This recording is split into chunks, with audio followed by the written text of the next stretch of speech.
There you go.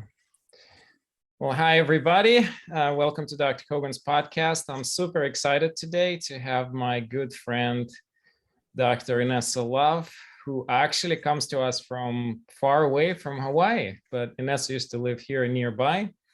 And she's a professor of economics in the University of Hawaii with over 25 years of experience evaluating a variety of different research projects, looking at particularly at the weaknesses of research design, methodology flaws, and understanding biases. So I thought inviting Inessa after an amazing comment to an article that she submitted to, was it New York Post? Where was the, yeah. New York Times. New York Times, thank you, saying that we have to be careful and we have to try to figure out, much more data on the boosters, because there is no, as of course you all know, there's no randomized control trials on the boosters, and yet they are suggested and utilized as if there is a randomized control study. So Inessa, welcome to the podcast, and maybe just tell us first of all, like, why did you decide to write the opinion? Well, I think it's important for people to understand how to interpret data correctly, because if we cannot interpret data correctly, then we can make all sorts of bad conclusions and bad policies. And I think it's pervasive in our media, the confusion of correlation and causation. It's something that I teach in my classes, undergraduate and graduate classes, and I take a lot of effort to teach people why there is a difference. And we can't make really strong recommendation based on correlational data. For example, we know that murders go up at the same time as the ice cream sales go up. So now we can make all sorts of conclusions that ice creams are causing murders, but it's actually not true. Both are going up during the summer times. Okay, so we need to always think about why things are happening at the same time. What could be driving it? And that's something I care about. So I decided to write. So, and, we also exchanged a couple of messages before that. And that was sort of my decision to say, look, let's talk about it, because you heard me say that I'm very careful about boosters. I was extremely pro first rounds of vaccinations because of given data, but now with boosters basically having data that they're boosting the immunity, but there is no randomized control trials showing additional efficacy. And while somebody can say, well, look, we don't need that data anymore because we already had original data and whatnot, the reality is that the Omicron is definitely much less dangerous compared to the original. And yes, sure, the mortality is still high just because a lot of people get sick. But are we doing disservice to our public by basically trying to push a data that is outdated and not sponsoring a randomized controlled trial? And I actually asked some of my friends in the government, so where is the trial? And basically there seems to be resistance, because what's the incentive here? Well, that's the incentive. So Inessa, tell us a little bit about the possible biases you see that could have affected the current boosters. Well, there are basically two things. One is a selection bias, and that's the fact that people who choose to get a booster are not the same as people who choose not to get a booster. So just ask yourself why some people get a booster and some don't. What is different about them? And anyone can easily come up with 10 reasons why these two types of people are different. For example, people who take a booster may take COVID more seriously. And from that attitude, they may be engaging in more preventative behaviors. They may be washing hands or wearing masks and social distancing. And these behaviors may be reducing their chance of catching COVID. They may be better taking care of their health in general.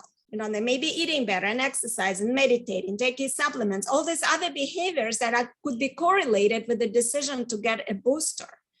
Now, there is also socioeconomic reasons. Maybe they are coming from higher socioeconomic class who also known to receive better healthcare and have better health outcomes. And there is a little bit of evidence suggesting, for example, that white adults were more likely to receive a booster than Black or Hispanics, which tend to come from higher socioeconomic class. So there's all these reasons that people are different before they even choose to receive the booster, right? And the second reason, people change their behavior after receiving a booster. Maybe they're less likely to get tested for COVID because a lot of COVID is asymptomatic, and it's a known Hawthorne effect, both in economics and medicine, as people change their behavior as a result, right? To be fair, they may also change their behavior in the opposite direction and wear masks less often, but we don't know this. Right. So I mean, yeah. Well, that's the lesson. The lesson is, why is the boosters getting a treatment that is not standard to an evidence-based medicine? And I'm just going to pose this question out there. If we're thinking, oh, it's like aspirin, why would we need a randomized control trial of aspirin for pain? Because everybody knows it works. Yeah, well, it's true for something that's been in use for decades. But boosters haven't. I mean, this is all brand new territory. We're extrapolating data. We're using the data, thinking that we're doing a public good. And that might be true. But the problem is because of this lack of clarity, we are alienating a lot of people who are already on a borderline, I don't want to do it. And, and I think it's also fair for broader populations. I mean, we are starting to vaccinate a lot of children. And the data for children's safety seems to be there, but it's only for that short period of time. So I want to basically say again and again, and I've talked about this previously, I'm definitely last person to say don't vaccinate. That's not what I'm trying to say, but I'm trying to say we need a lot more data. We need a lot more cautious approach, and we need a lot more disclosures, and we need a lot more smart people talking about possible biases, talking about why the populations could vary. And I hope that you and I can get together for follow-up when we can say something more, because right now it feels like everybody pushed into this with limited data, and I hope that we'll have more data soon.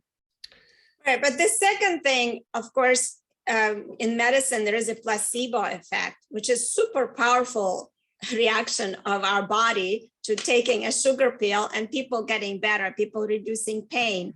Exactly. I looked up a little bit on this. It's astonishing. For example, a fake surgery can be 75% effective. Fake surgery means people being opened up, closed down, and then they get better. So in fact, there's been so strong. There's been several surgical procedures, particularly for back pain, that have been devalidated because they basically were placebo surgeries. That's been known in literature for a long time. So there's reason why we call things double-blind, placebo, randomized control trials, because we want to eliminate the placebo effect, which sometimes is, as you said, 75% of the actual effect, and meaning that the only 25% of efficacy is an active effect.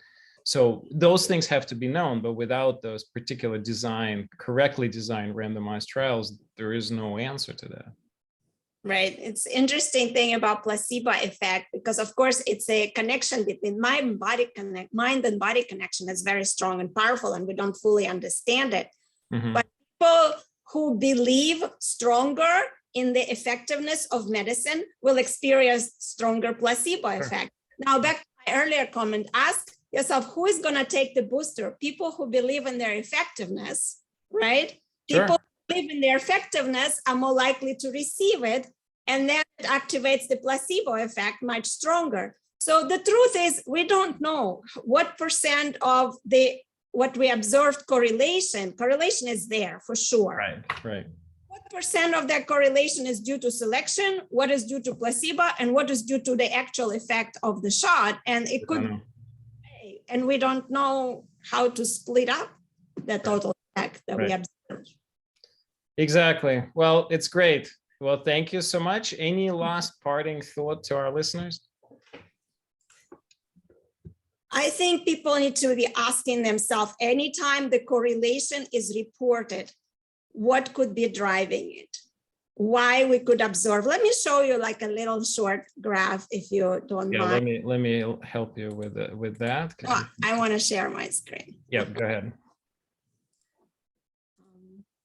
So there's a really cool graph that maybe, brings this point. This is 2 lines here are correlated. You can see one goes up, the other one goes up. One goes down, the other one goes down. These things are correlated. Now, what is this? Oh, number of people who drowned by falling in a pool and films Nicolas Cage appear. You can find all sorts of really interesting correlations. And it doesn't mean that one thing is causing the other thing. And if we ask ourselves very often, why are we observing the correlation? What else can be going on? I think we're going to make better decisions, both as individuals, as in the policymakers as well on the country level. Well, on that note, this is wonderful. I have a strong feeling we'll have you back soon for other similar topics. I know you're very interested in general in medicine and health, and you're a very avid yoga, and you're doing a lot of things, right? You're doing Pilates. I mean, I don't know what you're doing, a lot of great things for yourself. So surfing too. Surfing, yeah. Well, maybe we can, if we ever go to Hawaii where you live as a family, maybe we can shoot some really good podcast together in one space. But thanks for coming. See you soon, and Yeah, listeners, stay tuned for more. Bye. Bye.